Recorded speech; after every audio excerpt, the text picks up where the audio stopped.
Ó, e falando em cliente, eu trago um exemplo aqui para vocês e eu queria falar isso aqui para vocês, que é um ponto importante. Aqui, na verdade, é só um adendo que eu queria fazer, porque essa situação aconteceu essa semana e eu acho importante a gente falar aqui sobre isso. Quando você tem um trabalho coeso, quando você tem um bom portfólio, quando você tem um trabalho que tem um projeto potente, isso te gera autoridade. Então você apresenta aquele trabalho e aquele trabalho vai te render frutos. Mas lógico, a gente está lidando com pessoas e nem sempre, por mais que você explique, por mais que você se esforce, esse cliente às vezes, né, falando diretamente com o cliente, nem sempre a gente sabe que o cliente vai aceitar tudo que vem.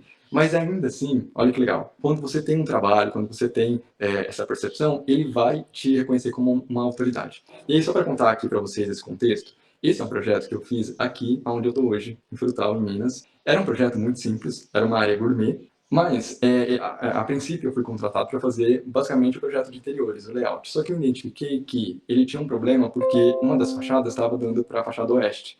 E a gente tinha um problema ali porque ele era uma obra de ampliação que ele começou por conta própria, depois ele veio até a mim, né, me procurou.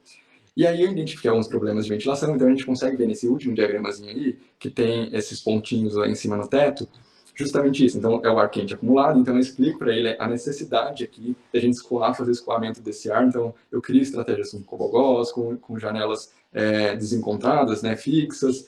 E no primeiro diagrama lá em cima, no primeiro corte perspectivado, a gente tem no canto onde está batendo o sol ali, tá vendo? Tem uma setinha, algumas, né? A gente tem uma parede dupla. E a gente tinha uma condicionante aí muito importante, que é a questão do orçamento, que era o baixo orçamento. E aí, então, para que eu conseguisse solucionar isso, eu crio uma parede dupla e crio um vácuo ali dentro, com o intuito de criar um atraso térmico. Bom, eu explico tudo isso para ele, eu dou uma aula para ele praticamente. Então, fiz uma reunião online, fiz toda a apresentação para ele, ele topou de primeira, adorou o projeto, coloquei executar. Depois eu recebo um feedback, que é o feedback que eu gostaria de mostrar aqui para vocês. Eu tenho um áudio, gente.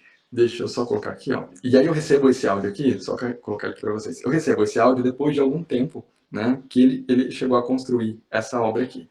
E aí, só para falar também por que eu quero mostrar isso para vocês, porque percebam que, por mais que esse cliente depois, ele não execute da forma que você está falando, né, que você está colocando ali, ele vai te reconhecer como uma autoridade. Mas peraí, deixa eu só mostrar esse áudio aqui antes para vocês. Essa é minha mãe, tá? Neto é meu irmão. Então, pra aqui pra casa. Aí você conversou com o Danilo. Danilo é o meu cliente, tá? Ele falou que ele fez a casa dele, que arrumou lá, que você foi lá, né, foi o arquiteto dele, e que você é um ótimo profissional. E que ele arrependeu muito, você falou umas coisas pra fazer lá, e ele não quis, porque o dinheiro tava pouco, não quis desmanchar, e ele arrependeu demais. Que bate um sol na cozinha, ninguém aguenta ficar lá. Falou, nossa, o João Paulo é um ótimo profissional. Ele é muito bom.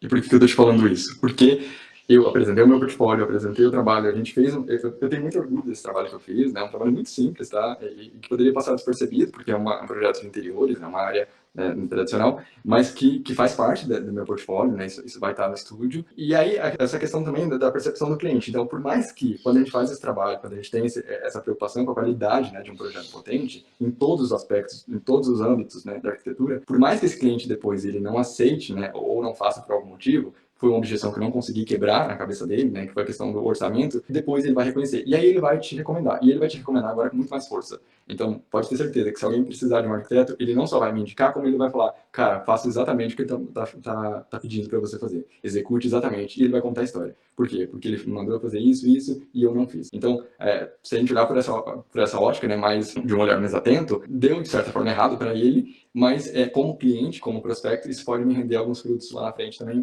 né, por causa dessa indicação. E por que eu estou falando isso? Por essa questão do portfólio. Então, quando você tem um trabalho, um projeto potente, né, quando você tem essa preocupação com a sua linguagem, com o que você está produzindo, isso volta, gente. É uma semeadura. É aquilo que eu falei para vocês, dessa construção dos tijolinhos, né? Então, você não vai fazer uma coisa assim, às vezes vai ter retorno, às vezes não, mas é sempre uma coisa que está escalando, que você está construindo, pode até demorar, né? Mas vai ser algo concreto, né? Que isso vai te dar retorno.